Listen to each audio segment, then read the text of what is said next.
नमस्कार दोस्तों, स्वागत है भक्ति चैनल में। आप सभी को राधे राधे, हरे कृष्णा। आज हम सुनेंगे मनुष्य के अपने कर्मों के फल की कहानी।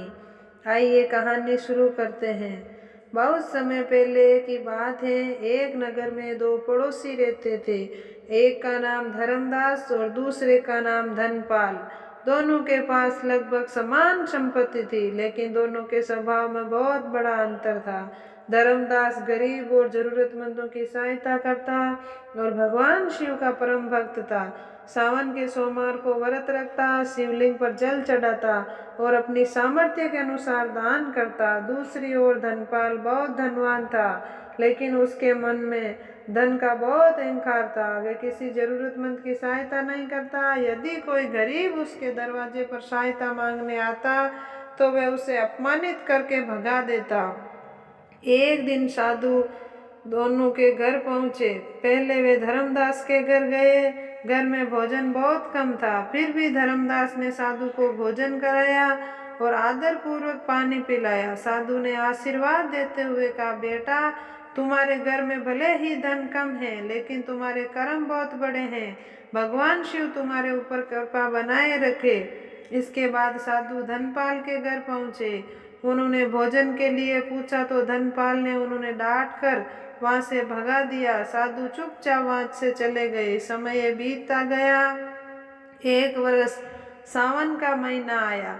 सावन के सोमवार के दिन धर्मदास ने भगवान शिव का जल अभिषेक किया और प्रार्थना की, हे भोलेनाथ, मुझे अपने लिए कुछ नहीं चाहिए, बस मेरे परिवार को सद्बुद्धि देना, मुझे हमेशा अच्छे कर्म करने की शक्ति देना। उसी समय धनपाल अपने धन और संपत्ति का घमंड कर रहा था। कुछ ही समय बाद धनपाल के व्यापार में भारी नुकसान होने लगा। उसकी संपत्ति धीरे धीरे कम होती चली गई। जिन लोगों को वे कभी अपमानित करता था, उनमें से किसी ने उनकी सहायता नहीं की।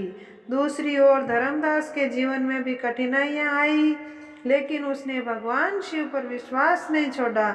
वह मेहनत करता रहा और जरूरतमंदों की सहायता करता रहा। एक दिन धर्मदास को अचानक ऐसा अवसर मिला जिससे उसका काम बहुत अच्छा चलने लगा। उसके घर में सुख समृद्धि आने लगी। तब भगवान शिव ने माता पार्वती से कहा, हे देवी, यदि केवल उसकी पूजा का फल नहीं है, उसके अच्छे कर्म, सेवा, दया और उसका विश्वास, इन सब का फल उसे मिला है। और धनपाल ने जो दूसरों के साथ किया, समय आने पर उसे उसी का फल मिला है। माता ने कहा, प्रभु, तो मनुष्य को हमेशा अपने कर्मों का ध्यान रखना चाहिए। महादेव बोले, हाँ देवी, पूजा पाठ के साथ अच्छे कर्म करना भी आवश्यक है। किसी भूखे को भोजन देना, किसी दुखी की सहायता करना, किसी को अपमान न करना और माता पिता तथा बड़ों का सम्मान करना, भगवान की सेवा करना। फिर भगवान शिव ने कहा, जो मनुष्य सावन सोमवार के दिन श्रद्धा से मेरा स्मरण करता है और अपने कर्मों को सुधारने का संकल्प लेता है, उसके दिन शुभ परिवर्तन अवश्य आता है। मनुष्य को अपने कर्मों का फल अवश्य मिलता है। इसलिए जीवन में कभी भी किसी का बुरा न करे, जरूरतमंदों की सहायता करे, सच्चे मन से भगवान शिव का स्मरण करे। हे भोलेनाथ, हमारे मन में अच्छे विचार दे, हमें अच्छे कर्म करने की शक्ति दे, हमारे परिवार पर अपनी कृपा बनाए रखे। हर हर महादेव, ओम नमः शिवाय। कहानी सुनने वाले, सुनाने वाले सभी पे महादेव कृपा बनाए रखे।